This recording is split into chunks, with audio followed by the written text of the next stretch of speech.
আসসালামু আলাইকুম সুপ্রিয় দর্শক, পদ্মা টিভি 24 এর পক্ষ থেকে আপনাদের সবাইকে আন্তরিক প্রীতি এবং শুভেচ্ছা জানাচ্ছি। প্রিয় দর্শক, বৈষম্যের বিরুদ্ধে প্রেস ক্লাব এপিসি তৃণমূল টক শোতে আমরা আজকে যাকে যুক্ত করছি তিনি হচ্ছেন পটুয়াখালী জেলার অন্যতম একজন নন্দিত মুখ, সেই সাথে জাতীয় রাজনীতিক, কেন্দ্রীয় ছাত্র দলের সাংগঠনিক সম্পাদক, কেন্দ্রীয় ছাত্র দলের সাধারণ সম্পাদক হিসেবে যিনি রাজপথে ছাত্র অবস্থা থেকেই অলঙ্কৃত করেন, শহীদ প্রেসিডেন্ট জিয়ার অন্যতম আদর্শ বাস্তবায়ন করার জন্য ম্যাডাম খালেদা জিয়ার তৃণমূলের একজন ভ্যানগার্ড হিসেবে যিনি রাজপথে পথ চলার ক্ষেত্রেই জনাব তারেক রহমানের সাথে যুক্ত থেকে তৃণমূলকে সমৃদ্ধ করার জন্য দীর্ঘ সময় রাজপথে নেতৃত্ব দিয়েছেন।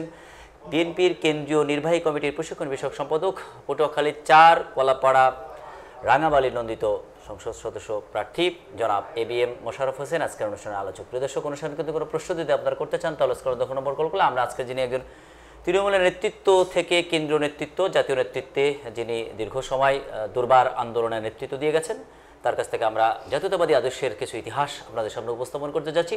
দর্শক, আপনারা আমাদের সাথে যুক্ত হন। যে যেন দর্শক শ্রোতাদেরকে জানাবেন, দীর্ঘ সময় ধরে আপনার রাজনৈতিক পথ চলা, শেখ মুজিবুর রহমান সাহেবের 7 মার্চের ভাষণের পরে আরও 18 দিন চলে গেল 71-এর সেই 25শে মার্চের কালো রাত্রির টান টান উত্তেজনাময় পরিস্থিতিতে। যার কাছে জাতি প্রত্যাশা করেছিল তিনি দেখভাল করবেন, তিনি জাতির দায়িত্ব নেবেন, কি তিনি শেষ মুহূর্তে কিন্তু ফাঁসির ভয় করলেন বা মামলার ভয় করে তিনি কিন্তু সেখানে আর দায়িত্ব পালন করেননি। এমন অবস্থায় উই রিভোল বলে যে মানুষটি বাংলাদেশের রাজনীতিতে, বাংলাদেশের ইতিহাসে নিজের নামটি স্বর্ণাক্ষরে লেখালেন, সেই শহীদ প্রেসিডেন্ট জিয়া রহমানের আদর্শ নিয়ে দীর্ঘ 54 বছর যাবৎ জাতীয়তাবাদী আদর্শের অনেক নেতৃবৃন্দ রাজপথে দায়িত্ব পালন করছেন। আপনি দর্শকদেরকে জানান কি চেতনা ছিল, প্রেরণা ছিল, উৎসাহ ও উদ্দীপনার ভিত্তিতে আপনি ছাত্রদল থেকে শুরু করে বর্তমানে এই পর্যন্ত এসেছেন? ধন্যবাদ আপনাকে, ধন্যবাদ পদ্মা টিভির যে সকল দর্শক আমাকে দেখছেন সবাইকে আমি শুভেচ্ছা জানাচ্ছি। আসলে রাজনীতি তো একটা চলমান প্রক্রিয়া। আপনি লক্ষ্য করবেন যখন আমরা হাই স্কুলের স্টুডেন্ট ছিলাম তখনই বাংলাদেশের রাজনীতিতে শহীদ রাষ্ট্রপতি জিয়া রহমানের আবির্ভাব ঘটেছিল। 7ই নভেম্বর সিপাহী বিপ্লবের মাধ্যমে জনগণই তাকে ক্ষমতায় আসীন করেছিল। ক্ষমতায় এসে যে বিশৃঙ্খল বাংলাদেশকে উনি একটা শৃঙ্খলার মধ্যে এনে নিয়ে এসেছিলেন, দুর্ভিক্ষের বাংলাদেশকে খাদ্য সংসম্পন্ন করেছিলেন এবং বাংলাদেশের মানুষের ভাগ্য উন্নয়নের জন্য উনি বেশ কিছু ঐতিহাসিক পদক্ষেপ গ্রহণ করেছিল যা সাধারণ মানুষের জীবনে একটা ব্যাপক প্রভাব ফেলেছিল। তখন ছাত্র হিসাবে আমরা জিয়াউর রহমানের সেই আহ্বানে সাড়া দিয়ে আমরা জাতীয়তাবাদী ছাত্রদলে সেদিন যোগদান করেছিলাম। ছাত্রদল থেকে শুরু করে আমার রাজনীতি, পরে ছাত্রদল শেষ করে আজকে বিএনপির রাজনীতিতে আমি আছি। সুতরাং জিয়াউর রহমান বাংলাদেশের রাজনীতিতে একটা বাস্তবতা। জিয়াউর রহমানকে বাদ দিয়ে বাংলাদেশের রাজনৈতিক ইতিহাস কোনোভাবেই চিন্তা করা যায় না। আজকে জানেন আমাদের স্বাধীনতার মূল চেতনা ছিল, মূল প্রেরণা ছিল যে একটা গণতন্ত্র। কিন্তু আমরা দেখেছিলাম আফটার লিবারেশন শেখ মুজিবুর রহমান ক্ষমতায় এসে উনি এই গণতন্ত্রকে ধ্বংস করে একদলীয় বাকশাল কায়েম করেছিলেন। উনি সকল সংবাদপত্রের স্বাধীনতা বন্ধ করে দিয়ে 4টি সংবাদপত্র শুধু বাংলাদেশে রেখেছিলেন। তারপর আপনি দেখবেন যে বাকশাল কায়েমের মাধ্যমে বাংলাদেশের মানুষের কণ্ঠকে যেভাবে রোধ করেছিলেন তার একটা চরম পরিণতি ঘটেছিল 1975 সালের 15ই আগস্ট। কিন্তু কোনো হত্যাকাণ্ড আমরা সমর্থন করি না, কিন্তু তারপরও তখন এই সত্য হয়েছিল। তারপরেই বাংলাদেশের রাজনৈতিক জীবনে যে একটা শূন্যতা ছিল, সেই শূন্যতার মাধ্যমে জিয়াউর রহমানকে বাংলাদেশের মানুষ গ্রহণ করেছে। শুধু কি শূন্যতা নাকি কিছু প্রেক্ষাপট রয়েছে? আমাদের দুটি জাতীয়তাবাদ বাংলাদেশের রাজনীতিতে রিপ্রেজেন্ট করছে, একটা হচ্ছে বাঙালি জাতীয়তাবাদ, ভাষাভিত্তিক জাতীয়তাবাদ, একটা হচ্ছে বাংলাদেশি জাতীয়তাবাদ বা ভূখণ্ডের জাতীয়তাবাদ বা মানচিত্রের জাতীয়তাবাদ বা স্বাধীনতা সার্বভৌমত্বের জাতীয়তাবাদ বা মুক্তিযুদ্ধের চেতনার জাতীয়তাবাদ। মুক্তিযুদ্ধের চেতনার কথা বলে, বাঙালি জাতীয়তাবাদের কথা বলে, জয় এপার ওপার বাংলা, জয় আসাম ত্রিপুরা মিজোরামের বাংলা, জয় স্বাধীনতা সার্বভৌমত্বকে লীন করার বাংলার সংস্কৃতির যে রাজনীতি যারা করেছে তাদের ক্ষেত্রে দেশের মানুষ 36 জুলাই তথা 5ই আগস্টে যে রায়টি দিয়েছে, এটি আরও অনেক আগেই আসলে সুনির্ধারিত হওয়া দরকার ছিল কিনা? না, এখানে এখন দেখেন জাতীয়তাবাদ নিয়ে নানা বিতর্ক আছে। কেউ বিশ্বাস করে বাঙালি জাতীয়তাবাদ, আমরা বিশ্বাস করি বাংলাদেশি জাতীয়তাবাদ। এখন বাঙালি জাতীয়তাবাদ হলো আংশিক জাতীয়তাবাদ, কারণ একটা জাতিকে যদি বিকাশ লাভ করতে হলে আপনার জাতির বেশ কিছু উপাদান জাতির আছে, সেখানে ভাষা, সংস্কৃতি, আমাদের স্বাধীনতা যুদ্ধ, আমাদের ইতিহাস, আমাদের ভূখণ্ড, এগুলিকে নিয়ে সামগ্রিকভাবে একটা জাতীয়তাবাদ হয়। কিন্তু বাঙালি জাতীয়তাবাদ অনলি ভাষাভিত্তিক জাতীয়তাবাদ। এবং আপনি দেখেন আমাদের পার্শ্ববর্তী রাষ্ট্র যেটা ভারত, সেখানেও তারা কিন্তু বাংলা ভাষায় কথা বলে। তো তারা যদি দাবি করে যে আমরা বাংলাদেশ আমার দেশ, তখন আপনি কি করবেন? যার জন্য জাতীয়তাবাদের মূল যে সংজ্ঞা, আপনাকে নির্দিষ্ট ভূখণ্ড থাকতে হবে, নির্দিষ্ট ভাষা থাকতে হবে, নিজস্ব সাহিত্য থাকতে হবে, নিজস্ব সংস্কৃতি থাকতে হবে, সর্বোপরি আপনার একটা ঐতিহ্য থাকতে হবে, একটা গৌরব থাকতে হবে, যে গৌরবটা হলো আমাদের মহান মুক্তিযুদ্ধ। মুক্তিযুদ্ধের মাধ্যমে আমরা একটা দেশ পেয়েছি এবং সেই দেশের একটা পূর্ণাঙ্গ জাতীয়তাবাদীর অভাব মারাত্মকভাবে ছিল, যেটা জিয়াউর রহমান এসে বাংলাদেশের জাতীয়তাবাদের মাধ্যমে এই জাতীয়তাবাদের যেই শূন্যতা সেটাকে পূরণ করেছিল। এবং এখনও আপনি দেখবেন যারা বাঙালি জাতীয়তাবাদ বলে তাদেরও কিন্তু জাতীয়তাতে বাংলাদেশি তারা লেখে। সুতরাং তাদের জাতীয়তাবাদ যে একটা ভ্রান্ত ধারণা ছিল, এটা কিন্তু জিয়াউর রহমানের জাতীয়তাবাদের মাধ্যমে এটা প্রমাণিত হয়েছে। ভুখারাগা বাঙালি 9 মাস যুদ্ধ করে যখন কঠিন অবস্থা, এমন অবস্থাতে যার কাছে পিতৃত্বের মতো একটি দায়িত্ব প্রত্যাশা করেছিল এই বাংলাদেশি জনগণ, সাধারণ মানুষ, তিনি পিতৃত্বের জায়গায় যেভাবে শোষণ এবং বঞ্চনার ব্যবহারটি করলেন, 72 থেকে 75 পর্যন্ত যে কালো দিনগুলি মানুষ পেল, 72-এ যিনি মহাহিরো, 75-এ তাকে অবশেষে বানানো হলো মহাজিরো, 72-এ যিনি বঙ্গবন্ধু, তিনি যেভাবে হয়ে গেলেন বঙ্গশত্রু, এই জায়গাগুলিকে আবার বারংবার সামনে এনে মীমাংসিত সত্যের কথাটি এখন কথা আসছে। মীমাংসিত সত্য তো 75 হয়ে গেছে, যে তার লাশ দাফনের জন্য লোক হয় নাই, দীর্ঘ 32 ঘন্টা 30 ঘন্টা 32 নম্বরে তার লাশ ছিল, সেই ব্যক্তির লাশ দাফন করার জন্য কেউ এগিয়ে আসে নাই। সেই ব্যক্তিকে আবারও এদেশের জাতির পিতা করতে চাওয়ার প্রবণতা, আবারও তাকে বঙ্গবন্ধু করতে চাওয়ার প্রবণতা, এটি কতটা আসলে অযৌক্তিক, অহেতুক বলে মনে করছেন?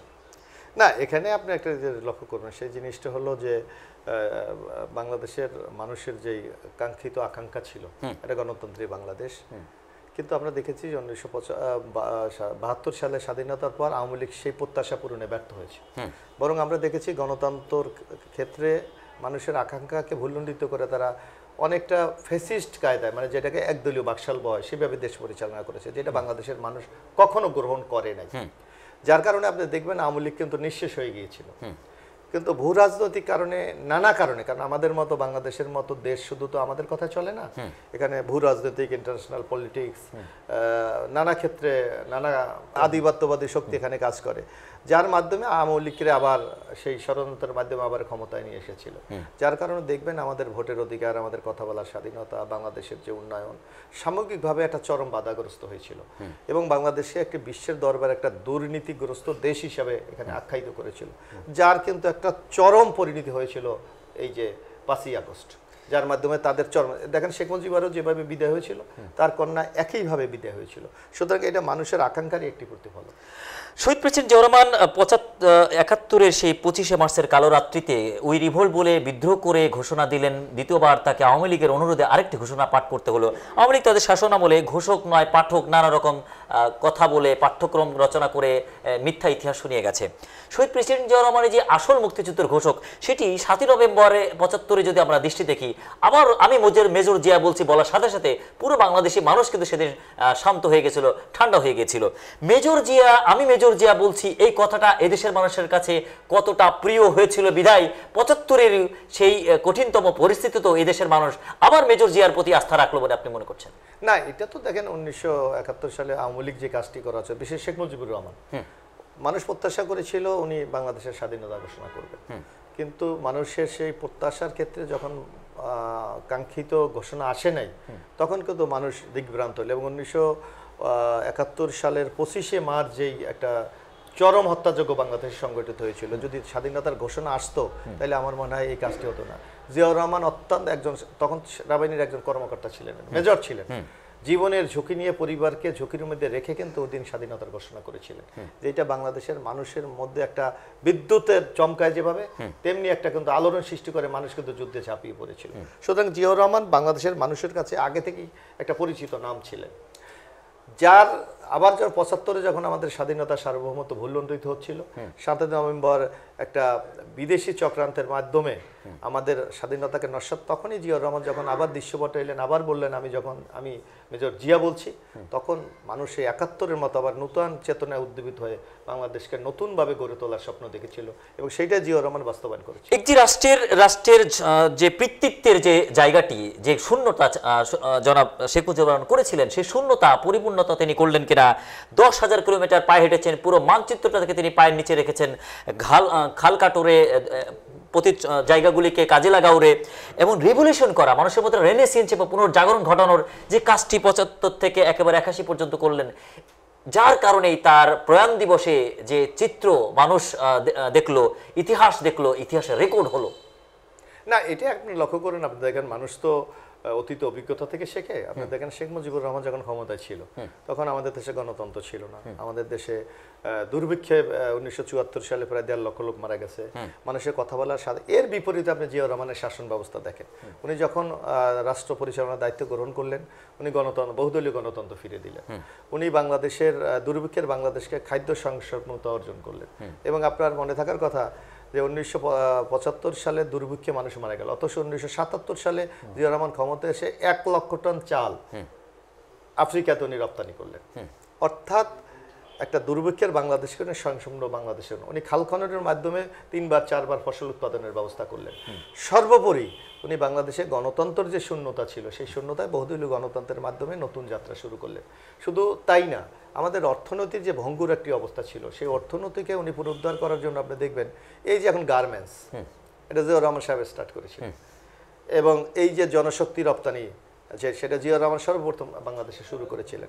এখন যদি বাংলাদেশের অর্থনীতির মূল বুনিয়াদটা আপনি দেখেন, 3-4টা পিলারের উপর বাংলাদেশ দাঁড়িয়েছে। এক, গার্মেন্টস, আমাদের ন্যাশনাল ইনকামের প্রায় 44% আমরা আর্ন করি ফ্রম গার্মেন্টস।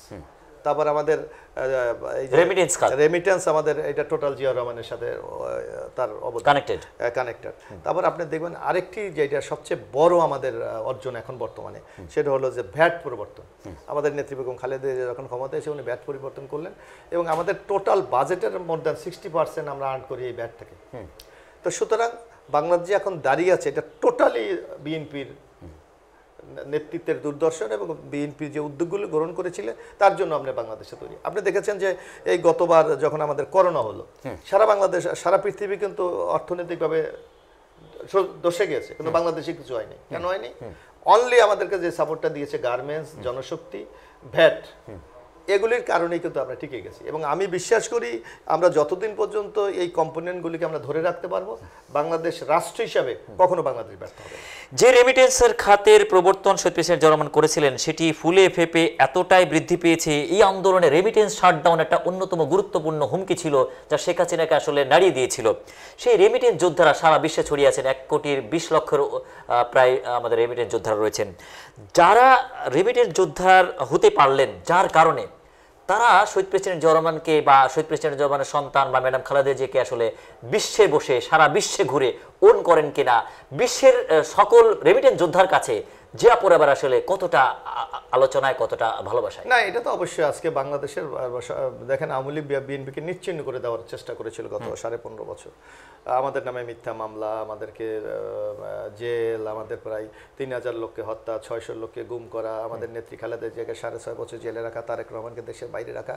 আওয়ামী লীগ ভেবেছিল বিএনপি নিশ্চিহ্ন হয়ে গেছে, এই দল আর কখনো দাঁড়াতে পারবে না। কিন্তু দেখবেন বিএনপি এই 15.5 বছর আওয়ামী লীগের টর্চারের পরে কিন্তু আজকে বাংলাদেশে এখনো সবচেয়ে বড় জনপ্রিয় দল এবং আমাদের নেত্রী বেগম খালেদা জিয়া, তারেক রহমান বাংলাদেশের সবচেয়ে জনপ্রিয় নেতা।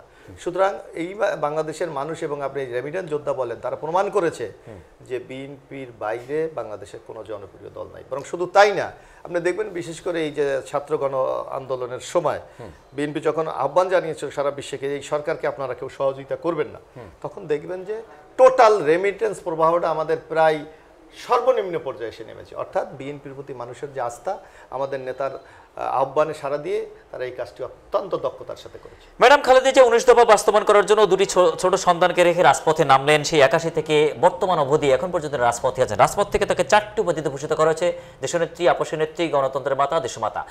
আপনার দেখা, আপনার রাজনৈতিক পথ চলায় ম্যাডাম খালেদা জিয়ার রাজনীতিতে যে গুণগুলি তিনি অর্জন করেছেন, এটির কারিশমেটিক বিষয়গুলি যদি দর্শকদের যায়। না, কারণ বেগম খালেদা জিয়া গণতন্ত্রের প্রতি সবচেয়ে কমিটমেন্ট তার আছে। বেগম দেখেন উনি কতদিন আপোষ করে নাই। আপনার নিচে আমরা যখন স্টুডেন্ট ছিলাম 9 বছর এরশাদ বিরোধী আমরা আন্দোলন করেছিলাম, বিএনপি কোনো নির্বাচনে অংশগ্রহণ করে নাই। তখন বাংলাদেশের বিভিন্ন বিশিষ্ট জন, বিজ্ঞজন বলেছিল বিএনপি ইলেকশন করছে না, বিএনপি নিঃশেষ হয়ে গেছে। কিন্তু দেখবেন বেগম খালেদা জিয়া যখন বাংলাদেশের এরশাদ পতনের পর 1990-তে অবাধ, সুস্থ, নিরপেক্ষ নির্বাচন হলো, বাংলাদেশের মানুষ যখন ভোট দেওয়ার সুযোগ পেল, তখন কিন্তু বেগম খালেদা জিয়া বাংলাদেশের প্রথম মহিলা প্রধানমন্ত্রী হলেন। সুতরাং তার নেতৃত্ব, তার প্রজ্ঞা, তার প্রতি মানুষের আস্থা, এটা বারবার প্রমাণিত হয়েছে। এবারও যদি আপনি দেখেন বাংলাদেশে যদি ইনশাল্লাহ একটি অবাধ, সুস্থ, নিরপেক্ষ নির্বাচন আমরা করতে পারি, আবারও প্রমাণ হবে যে বেগম খালেদা জিয়া নেতৃত্ব বাংলাদেশে কত জনপ্রিয়, যেটা নির্বাচনের মাধ্যমে আবার প্রমাণিত হবে। পিতার দেখানো পথে জ্যেষ্ঠ সন্তান তারেক রহমান তিনি রাজপথে নামলেন। তৃণমূল থেকে নিজেকে এতটাই তৈরি করলেন, বগুড়া জেলার গাবতলী উপজেলা বিএনপি থেকে এখন তিনি কেন্দ্রীয় ভাইস চেয়ারম্যান হিসেবে দায়িত্ব পালন করে যাচ্ছেন। শহীদ প্রেসিডেন্ট জিয়াউর এই সন্তানটিকে আপনি রাজপথে কিভাবে দেখছেন? তৃণমূল বান্ধব নেতৃত্বের গুণগুলি তারেক রহমান কিভাবে অর্জন করলেন? তার রাজনৈতিক পথ চলার কিছু সফর বা তার কিছু গুণের কিছু বিষয় দর্শকদের জন্য। এটা হলো, আপনি দেখবেন তারেক রহমান হলো একটা রাজনৈতিক উত্তরাধিকার। তার বাংলাদেশে একমাত্র সন্তান, এত সৌভাগ্যবান সন্তান পৃথিবীতে জন্মগ্রহণ করেছে কিনা সন্দেহ, যার পিতা বাংলাদেশের প্রেসিডেন্ট ছিলেন, তার মাতা বাংলাদেশের প্রধানমন্ত্রী ছিলেন, তার বাবা বাংলাদেশের সেনাবাহিনীর প্রধান ছিলেন, সে একটা বৃহত্তর রাজনৈতিক দলের প্রধান, তার মা বাবা দুজনই ছিলেন। এখন উনি ভারপ্রাপ্ত দায়িত্ব হিসেবে পরিচালনা করেছিলেন। সুতরাং রাজনৈতিক প্রজ্ঞা, রাজনৈতিক জ্ঞান, রাজনৈতিক যে প্র্যাকটিস, এটা তারেক রহমান রক্ত মাংসে মিশে আছে। তারই বদৌলতে কিন্তু এবং তার নিজের যোগ্যতার বলে আজকে কিন্তু বাংলাদেশে উনি সবচেয়ে, আমি মনে করি যে বিএনপির মতো একটি বড় দলকে অত্যন্ত সুশৃঙ্খলভাবে নেতৃত্ব দিচ্ছেন। এইটা বা নেতাকর্মী, সাধারণ মানুষের তার প্রতি, নেতৃত্বের প্রতি যে অবিচল আস্থা, এবং উনিও নেতৃত্বের গুণে মানুষের আস্থা অর্জন করতে পেরেছে। বিএনপি 15.5 বছর আন্দোলন করেছে, নেতৃত্ব দিয়েছে। কোন আন্দোলনে 70% সফলতা এসেছে, কোন আন্দোলনে 80%, কোন আন্দোলনে 90% এসেছে। কিন্তু শতভাগের জন্য অপেক্ষা দরকার ছিল জুলাই আগস্ট। এমন অবস্থা, অর্থাৎ আমরা যদি ক্রিকেট ব্যাটিংয়ের সাথে চিন্তা করি, ম্যাচের সাথে চিন্তা করি, তাহলে 45 ওভার পর্যন্ত ব্যাটিং করেছে বিএনপি, আর 5 ওভার ব্যাটিং করেছে ছাত্র জনতা বা সিপাহী জনতা বা স্লগ ওভারের ব্যাটিং। সেক্ষেত্রে ম্যান অফ দ্য ম্যাচ, এই ম্যান অফ দ্য ম্যাচের যে আলোচনাটি চলছে, মাস্টার মাইন্ড বা মাস্টার প্ল্যানিংয়ের যে আলোচনাটি চলছে, এই জায়গাগুলি নিয়ে কিছু কথা আসলে নানাভাবে চাউর হয়ে আছে, কিছু ব্যাখ্যা আসলে দরকার কিনা এখানে? এগুলো politics is not a cricket team. It is a technique, it is the commitment, it is the leadership এর উপর ডিপেন্ড করে।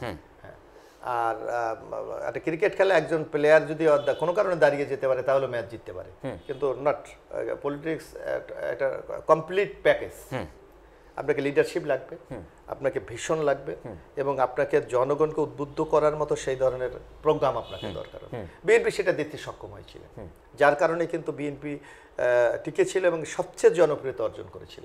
এবং আপনি যে কথাটি বললেন যে এই যে 5 তারিখ লাস্টের 5 ওভার, মাঠটা কে তৈরি করেছিল? বিএনপি। কারণ আপনি দেখেন, আমরা অনেক কথা আন্দোলনে বলতে চাই না, কারণ আমরা একটা আন্দোলন হয়েছে, আমরা মনে করি এটা বাংলাদেশের সবার মাঝে ছড়িয়ে দিতে চান। আমরা বলতে চাই যে এটা নিয়ে আমরা কোনো বিতর্ক আমরা করতে চাই না। আমরা বলতে চাই যে এই আন্দোলনের সবারই আত্মত্যাগ আছে, সবচেয়ে বেশি আত্মত্যাগ আছে বিএনপি, কারণ দীর্ঘ 15টি বছর এই ফ্যাসিস্ট হাসিনার বিরুদ্ধে তারা সংগ্রাম করেছে। সংগ্রাম করে তারা অসংখ্য নেতাকর্মীদের, এবং আপনি in the history of the world আপনি দেখবেন কোনো রাজনৈতিক দলের বিরুদ্ধে 1,10,000 মামলা আছে এবং তার আসামি সংখ্যা 60 লক্ষ। It is the only example in Bangladesh. কোথাও আপনি এই ধরনের উদাহরণ, আর এই সাপারার হল অনলি বাংলাদেশ জাতীয়তা দল বিএনপি, যার নেতৃত্ব তারেক রহমান দিয়ে এই দলটাকে অত্যন্ত সুসংগঠিত করে রেখেছে। সুতরাং আমরা মনে করি বিএনপির আত্মত্যাগের মাধ্যমে এই আন্দোলনের সফলতা এসে ছাত্ররা সর্বশেষ এই যে মাঠটা প্রস্তুত ছিল, সেই মাঠের শেষ দৌড়টা দিয়ে তারা সম্পন্ন করেছে। এখানে এই ক্রেডিটটা আমরা তাদেরকে দিতে চাই। 14 সালের নির্বাচন নিয়ে বিএনপির ব্যাপারে বলা হয়েছিল বিএনপিটা নির্বাচনের ট্রেন মিস করছে, সেই সুশীল সমাজই বলেছিল, সেটি আবার প্রমাণিত হলো কিনা? 18তে তাদের ডাকে আপনারা যে দেখিয়ে দিলেন যে আওয়ামী লীগ কি নির্বাচন করে সেটি দেখিয়ে দিলেন, 24 সালে তারা ডামি নির্বাচন করলো। 3টি নির্বাচনে সাধারণ মানুষের ভোটের হার ছিল একেবারে শূন্যের কোঠায়। এমন অবস্থাতে ত্রয়োদশ সংসদ নির্বাচনের জন্য মুখিয়ে আছে ছাত্র বা ইয়াং জেনারেশন বা তরুণমতি বা সাধারণ মানুষগুলি। সেই নির্বাচনের প্রত্যাশার ক্ষেত্রে বিএনপি থেকে বারবার বলা হচ্ছে বা সাধারণ মানুষও ভোটের জন্য মুখিয়ে আছে। আগামী ত্রয়োদশ সংসদ নির্বাচনের প্রেক্ষাপটের ক্ষেত্রে আপনারা কি মনে করছেন, অন্তর্বর্তীকালীন সরকারের কাছে আপনাদের যে দাবিগুলি সেটি আসলে কবে নাগাদ পূরণ হবে বা কবে নাগাদ নির্বাচন অনুষ্ঠান হতে পারে বলে আপনি মনে করছেন? না, আপনি যে কথাটি বলেছেন যে আওয়ামী লীগের সাথে গণতন্ত্র কখনো যায় না। আপনি দেখবেন, আপনি বাংলাদেশের আওয়ামী লীগের আমলে যে নির্বাচন 1973-এর নির্বাচন যদি আপনি দেখেন, সেখানে তারা ক্ষমতা ছিল এবং আওয়ামী লীগের বিরুদ্ধে কোনো শক্ত রাজনৈতিক কর্তৃপক্ষ ছিল না। সেই নির্বাচনেও তারা জাসদকে নির্বাচন করতে দেয়নি। আপনি দেখবেন 2014-তে তারা বিনা প্রতিনিধিতা নির্বাচন, কারণ তাদের প্রতি কারো কোনো আস্থা নাই যে তারা একটি অবাধ সুস্থ নিরপেক্ষ দিতে পারে। 18-তে দেখেন আমরা তাদেরকে বিশ্বাস করে নির্বাচনে গিয়েছিলাম, কিন্তু তারা দিনের ইলেকশন রাতে করেছে। 2024-এ তারা আমরা মামুরা ইলেকশন করেছে। সুতরাং আওয়ামী লীগের সাথে নির্বাচন গণতন্ত্র এটা কখনো যায় না। বরং আমরা মনে করি বর্তমান এই গণ অভ্যুত্থানের মাধ্যমে যে বাংলাদেশের যাত্রা শুরু হয়েছে, সেই যাত্রায় আগামী দিনে বাংলাদেশ মানুষ ভোটাধিকার প্রয়োগ করে তাদের নেতা নির্বাচন করবে এবং সেই নির্বাচনে বাংলাদেশের মানুষের যে আকাঙ্ক্ষা, সেই আকাঙ্ক্ষার প্রতিফলন হয়ে একটা নতুন বাংলাদেশের আমরা যাত্রা শুরু করব এবং যা নেতৃত্ব দেবে বাংলাদেশ জাতীয়তাবাদী দল বিএনপি তথা তারেক রহমান। 300 আসনের মধ্যে পটুয়াখালীর 4 সংসদীয় আসন, রাঙাবালি, কলাপাড়া, মহিপুর এবং সহ যে সংসদীয় আসনটি রয়েছে, আসনের নন্দিত মুখ আপনি ইতিপূর্বে দুবার নির্বাচনও করেছেন, কিন্তু নির্বাচনের ফল যা হবার সেটা তো দেশবাসী জানে। সেক্ষেত্রে আগামী ত্রয়োদশ সংসদ নির্বাচনের এই পটুয়াখালীর 4কে নিয়ে কি প্রত্যাশা, দলের কাছে কি প্রত্যাশা, আর বিজয় হলে এই সংসদীয় আসনকে আসলে কিভাবে আপনি ঢেলে সাজাতে চান? আসলে দেখেন, একটা দল কখন জনপ্রিয় হয় সেটা নির্ভর করে ভোটারদের উপর। জি, ভোটাররা যদি মনে করে এই দলগুলোর উপর আমি আস্থা রাখবো, তাহলে সেই দলকে অবশ্যই তারা নির্বাচিত করবে। এখন বিগত 3টা নির্বাচনে জনগণ ভোট দেওয়ারই সুযোগ পায়নি, সুতরাং তাদের বরং ভোটাধিকার প্রয়োগের মাধ্যমে তারা কোনো তাদের প্রতিনিধি নির্বাচন করতে পারে নাই। আর আওয়ামী লীগের সীমাহীন ব্যর্থতা, আপনার দুর্নীতি, স্বজনপ্রীতি, গণতন্ত্রহীনতা, মানুষের উপর নির্যাতন, এগুলির কারণে আমরা মনে করি মানুষ আওয়ামী লীগের সময় যেই অধিকার বঞ্চিত হয়েছিল, এখন সে অধিকার ফিরে পাওয়ার জন্য তারা নতুনভাবে ভোটাধিকার প্রয়োগ করবে এবং মানুষ যদি ভোট দিতে পারে, আমরা দৃঢ় বিশ্বাস করি বিএনপির পক্ষেই ভোট দেবে এবং এই পটুয়াখালীর 4 নিশ্চয়ই সারা বাংলাদেশ থেকে বিচ্ছিন্ন কোনো এরিয়া না। সুতরাং আমরা মনে করি যে বিএনপিকে সারা বাংলাদেশে যেভাবে মানুষ সমর্থন দেবে, পটুয়াখালীর 4 বিশেষ করে কলাপাড়া, রাঙ্গাবালি এলাকাও নিশ্চয়ই সেভাবে সমর্থন পাবে। তারেক রহমানের জন্য কেমন বাংলাদেশ প্রস্তুত আছে? শত শত মামলা ছিল, মামলাগুলি একের পর এক তিনি বেকসুর খালাস পেয়েছেন। এই ব্যক্তি জনাব তারেক রহমান এবং ম্যাডাম খালেদা জিয়া, মাতা এবং পুত্রের দীর্ঘ বছর পরে দেখা হলো, আবেগঘন একটা পরিবেশ দেশবাসী অবলোকন করছে। তারেক রহমানের জন্য একখণ্ড বাংলাদেশ কেমন প্রস্তুত আছে? তার আগমন ধ্বনি আসলে পটুয়াখালীবাসী কিভাবে উদযাপন করবে, কিভাবে ধারণ করবে, লালন করবে? আসলে তারেক রহমান আপনি দেখবেন যে বাংলাদেশের পরবর্তীত পরিস্থিতিতে, বিশেষ করে 54 বছরে আমাদের যে অভিজ্ঞতা, রাষ্ট্র পরিচালনা, বিরোধী দল থাকা এবং মানুষের যে প্রত্যাশা, এই প্রত্যাশাকে সমন্বয় করে তারেক রহমান ইতিমধ্যে আপনারা লক্ষ্য করেছেন যে আগামী দিনের রাষ্ট্র মেরামতের জন্য, অর্থাৎ আগামী দিনের বাংলাদেশটা কিভাবে আমরা দেখতে চাই, তার জন্য 31 দফা ইতিমধ্যে আমরা কিন্তু দিয়েছি। 31 দফার মধ্যে যদি আপনি বিশ্লেষণ করে দেখবেন যে এমন কিছু বিষয় আমরা নতুন সংযোজন করেছি যেটা সাধারণ মানুষের আকাঙ্ক্ষাকে ধারণ করে। যেমন আমরা বলেছি যে বাংলাদেশকে আমরা দেখেছি যে একটা দল যখন বাংলাদেশ শাসন করে, সেই দলের মধ্যে আত্মহমিকা, দলের মধ্যে আপনার ফেসিস্ট একটা মনোভাব, একটা কর্তৃত্ববাদী একটা শাসন ব্যবস্থা কায়েম করে। যাতে আমরা বলেছি আগামীতে যদি বিএনপি কোনো কারণে ক্ষমতা, ইনশাল্লাহ যদি জনগণের রায় ক্ষমতা আসে, আমরা অবশ্যই ন্যাশনাল গভর্নমেন্ট আমরা করব। আমরা বলেছি যে একজন প্রধানমন্ত্রী যদি বারবার প্রধানমন্ত্রীর দায়িত্ব পালন করে, ওনার মধ্যে একটা স্বেচ্ছাচারী হয়ে যায়। আমরা বলেছি 2 বারের বেশি কেউ প্রাইম মিনিস্টার হবে না। আমরা বলেছি শেখ হাসিনার আমলে দেখবেন যে লোকাল গভর্নমেন্টে মার্কা পরিবর্তন করে মানুষের ভোটের অধিকারকে তারা কেড়ে নেওয়া হয়েছে। আমরা স্পষ্ট ভাষায় বলেছি আগামী দিনে all local government election will be held by any মানে নিউট্রাল ভাবে, নিরপেক্ষভাবে অনুষ্ঠিত হবে। আমরা বলেছি যে এই যে জাতীয় সংসদ নির্বাচনে আপনি দেখবেন যে দলীয় সরকারের অধীনে হলে মানুষের মনের মধ্যে একটা মনস্তাত্ত্বিক চাপ থাকে যে সরকারি দলকে নির্বাচিত করতে হবে। এই জন্য আমরা বলেছি অল নির্বাচন will be held by caretaker government. এইভাবে আমরা তারপর আমরা দেখেন যে আমরা বলেছি যে বাংলাদেশের যে পরিস্থিতি, এই পরিস্থিতিতে 300 আসনে আপনার দলীয়র বাইরে কেউ নির্বাচিত হতে পারে না, অর্থাৎ মার্কার প্রতি মানুষের আলাদা একটা দুর্বলতা আছে। আমরা সেখানে বলেছি 300-র বাইরেও আমরা একটা আপার হাউস তৈরি করতে চাই, যার মধ্যে সমাজের নানা এক্সপার্ট লোকরা যারা আছে, সমাজবিজ্ঞানী বলেন, লয়ার বলেন, আইনজীবী বলেন, গণমাধ্যম কর্মী বলেন, সমাজের বিশিষ্ট লোক বলেন, তাদের মাধ্যমে একটা আপার হাউস তৈরি করবে, যারা এই যে একটা প্রোটেকশন হিসাবে তার জাতীয় সংসদে কাজ করবে, যাতে গণতন্ত্রের ভিত্তিটা আরো শক্ত হয়। আবার বাংলাদেশের সবচেয়ে আরেকটি ইম্পর্টেন্ট প্রবলেম, আপনি সেটা জানেন যে সংসদকে কার্যকরী করা যাচ্ছে না। এটা অনেকটা দলীয় রাবার স্টাম্পের মতো পরিণত হয়, যা এটার মূল প্রতিবন্ধক আমরা মনে করি আর্টিকেল 70 70 অনুচ্ছেদ। আমরা যার জন্য স্পষ্ট ভাষায় বিএনপির পক্ষ থেকে আমরা বলেছি যে 70 অনুচ্ছেদ 4টি বিষয় ছাড়া যে কোনো কার্যকর হবে না। এখানে আমাদের রাস্তা ভোট, আমাদের বাজেট পাস, আমাদের অ্যামেন্ডমেন্ট, কনস্টিটিউশন অ্যামেন্ডমেন্ট এবং স্টেট সিকিউরিটি, এছাড়া আর্টিকেল 70 কোনো ক্ষেত্রে প্রযোজ্য হবে না। সুতরাং আমরা মনে করি এই বাধা যদি কেটে যায়, তাহলে সংসদে সবাই মন খুলে কথা বলতে পারবে, যার কারণে সংসদটা অনেকটা কার্যকরী হবে, মানুষের প্রত্যাশাকে পূরণ করতে হবে। এই সকল পরিবর্তন আমরা মনে করি আগামী দিনে বাংলাদেশের একটি নূতন বাংলাদেশ গড়ার ক্ষেত্রে খুব ইতিবাচক ভূমিকা পালন করবে, এবং যা ইতিমধ্যে আমাদের নেতা জনাব তারেক রহমান ঘোষণা করেছে। শুধু তাই না, আজকে আমাদের শিক্ষার ক্ষেত্রে বলেন, আজকে আমাদের অর্থনীতির ক্ষেত্রে বলেন, আমার ধর্মের ক্ষেত্রে বলেন, আমার রাষ্ট্রীয় পলিসির ক্ষেত্রে বলেন, আমার বিদ্যুতের ক্ষেত্রে বলেন, আমাদের গৃহায়নের কথা বলেন, সামগ্রিক ক্ষেত্রে আমরা নতুন নতুন কিছু সিস্টেম আমরা চালুর কথা বলেছি। যদি এক্সাম্পল হিসাবে আপনাকে বলি, যেমন আমাদের বেকার সংখ্যা পরিমাণ অনেক বেশি, আমাদের দেশে মাত্র 18 কোটি লোকের মধ্যে মাত্র 13 থেকে 14 লক্ষ লোককে আমরা কর্মসংস্থান করতে পারছি, এর বেশি আমরা পাচ্ছি না।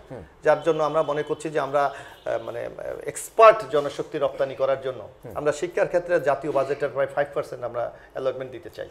আমরা শিক্ষাকে আমরা সবাই উচ্চ শিক্ষা নেবেন, আমরা চাচ্ছি টেকনিক্যাল শিক্ষাকে আরো বেশি